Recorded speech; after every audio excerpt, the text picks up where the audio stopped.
Thank you so much for the kind introduction, and thanks to everybody for coming out here today. It's great to see some close friends, some old friends, and a lot of new friends here today supporting me, and I'm very humbled by your presence. Let me tell you a little bit about the last 18 days of my life. So 18 days ago, I was happily living in the Alps, doing important work at the international level for our international security.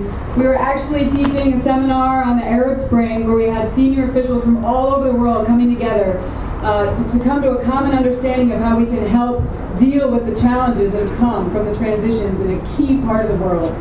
I was thinking about where I was going to go snowshoeing over the weekend, or maybe paragliding, and I was really happy to be in a season of life after 26 years in the military in the place that I was still serving my country. Then things changed. We got the very sudden notice that Congresswoman Giffords was stepping down and that there was going to be a special election for this seat to represent the people from home, from my hometown in southern Arizona. And my first reaction was, no. There's no way. This is what I'm called to do right now, and this doesn't make any sense. That was 18 days ago. 12 days ago, I was still in Germany. 11 days ago, I landed in Arizona. And over the course of those few days, I was feeling a deep burning in my soul that I was called to come home in order to step up to serve in a different way. So I followed that calling and I stepped out to just investigate it. I came with half a suitcase full of clothes and not much else. I didn't even have a business suit with me. And I just decided I was going to step out and investigate. And that was 11 days ago. 10 days ago, I resigned from my job and decided that I was called to run for this office. Then I had some meetings with people throughout the day, and several of them told me it was impossible, it was unreasonable, there's no possible way that someone like me could come in and get organized in such a short period of time. I had already quit my job. So I really didn't have anything to lose at that point. So I moved out. I was feeling that I was just stood on my feet and I needed to move out, and so I moved out. 7 days ago, I met Shelley Kais, who is now my campaign manager.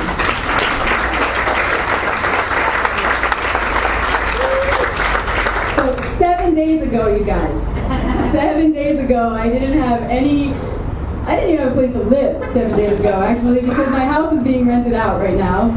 And so I just came here again on faith. So 7 days ago, I had no organization, I had no real campaign support. I met Shelley, and in a miraculous series of events that has happened since then, a team has come together and has gotten behind me in order to have us meet out in this campaign. That was 7 days ago. I'm not done yet.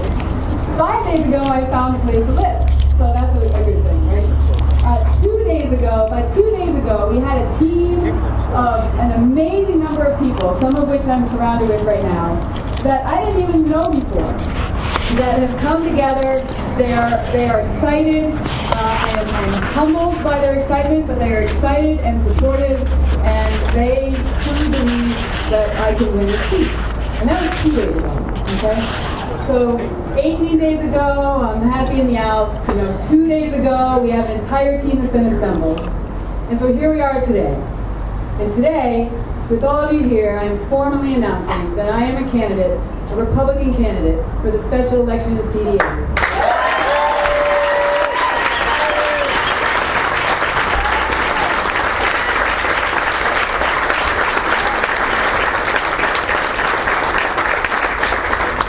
And after I'm elected and I'm serving in Washington, D.C., I am also a candidate for CD-2 in the normal election for college.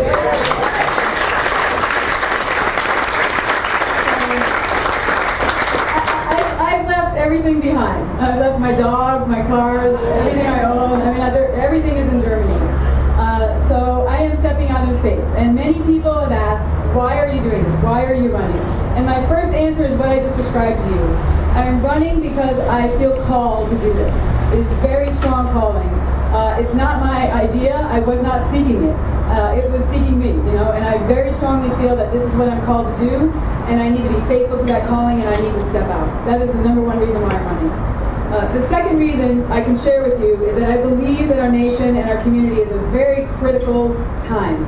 We have very serious challenges in front of us, whether it's our national debt that continues to pile up, whether it's our economy that continues to be stagnant and needs to be reinvigorated, whether it's the serious security issues that are affecting us overseas in areas of our national interest, again, in Iraq, Afghanistan, Iran, the Arab Spring states, or in our closest border right next door. We have serious transnational criminal organizations that are right next door to us that are impacting this community disproportionately to the rest of the nation. And this is serious business, and we have to deal with it. There's so many other things that we need to deal with as a nation and as a community. And I believe that I bring the leadership and the moral courage and the experience in order to represent you, in order to address those issues. I believe I am uniquely qualified. God has equipped me and experienced me in many different ways to lead. I mean, number one, I'm a leader. Second is I have shown. I mean, we didn't just make up that Abaya story 10 years ago so that I could have a good line someday when I run for office, When I was standing there saying, okay, I think I'm about to light myself on fire and sacrifice my career, because my oath of office is more important to me than my career, and I am going to stand up for what's right. I never imagined that I would be coming to this day, but the truth of the matter is that I have a reputation of taking a stand and doing the right thing regardless of what the personal cost is. And so I think that's exactly what we need in this community and this nation right now. I've also been blessed with a lot of experience at the national and the international level. Whether it's working for Senator Kyle on Capitol Hill, or whether it's personally getting legislation through Congress to overturn the Abaya policy, which I can tell that whole story some other time, because it's a long one, or in my latest positions of standing up Africa Command and dealing with the serious security threats that we have emanating from Africa, or at the George C. Marshall Center. So I have national and international experience to represent this community in the federal government. I understand it, I get it, and I'm equipped in order to represent you.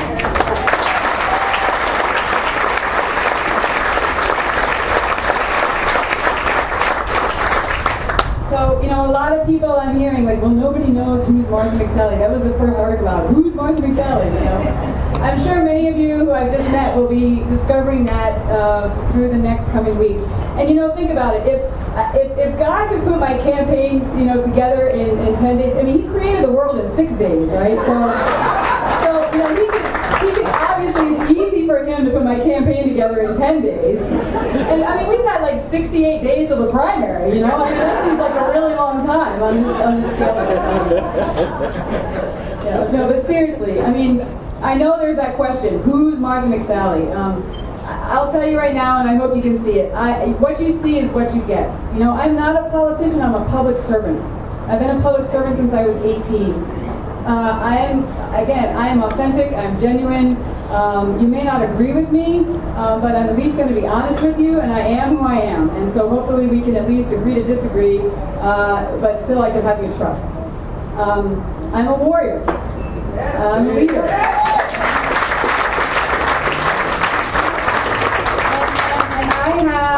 I have been given a pioneering spirit that I just can't turn off, even if I try to. So it is who I am, and with those skills and my experience, I just would ask that I could have your trust, that you would entrust me to serve you in Congress. I take that trust seriously.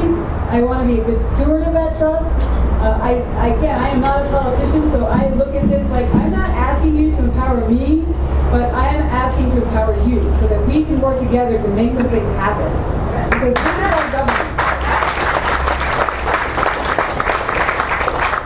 And I can't do it without you. This is not about, Martha McSally needs to be elevated. This is about us working together. This is about us healing some of our rifts, both within this community, within the parties, between the parties, and in our nation. We have serious business to do, and we need to move out. There's no time for placeholders. There's time for action. And I'm happy to serve you.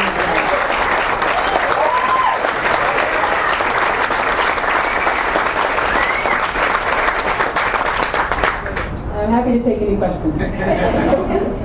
No questions on the Democrat. We're switching parties.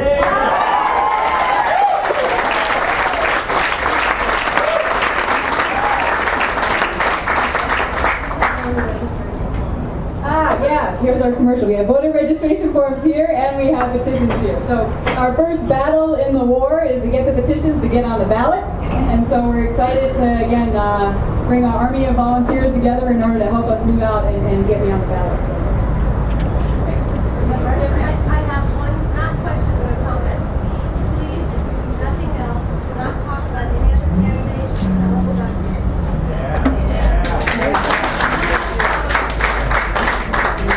All right, what other questions? Yes, ma'am. Are these people who came to you 18 days ago? Oh my gosh.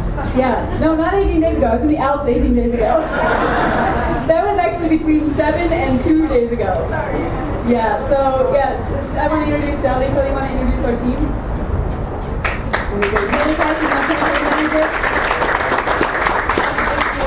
Take a minute and introduce our communications director, Sam Stone. Our events coordinator, Becky Spann. Our scheduler, Susan Stacy. Our petition coordinator, Jason Winsky. I'm looking for Robert. Okay, well, the most important, our treasurer.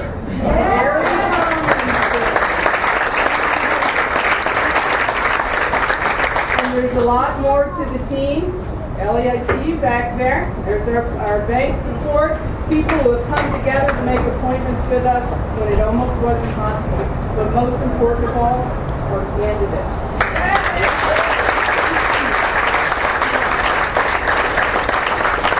Yeah, we would, if any of you have any time, we would love to have you come join us. We've just secured some office space, so we'll be up and running hopefully on Monday. But I really hope to turn this campaign into a community campaign that crosses age, that crosses gender, that crosses ethnicity, it crosses religion, because this is about our community coming together. So I'm really excited, if you're willing to support, to come out and do that.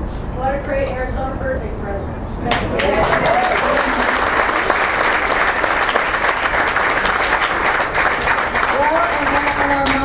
I'm going to get the Latin wrong, is Deitat Deus, God and Riches. That's our Arizona motto as we come to our 100th anniversary. We've got to keep that in mind.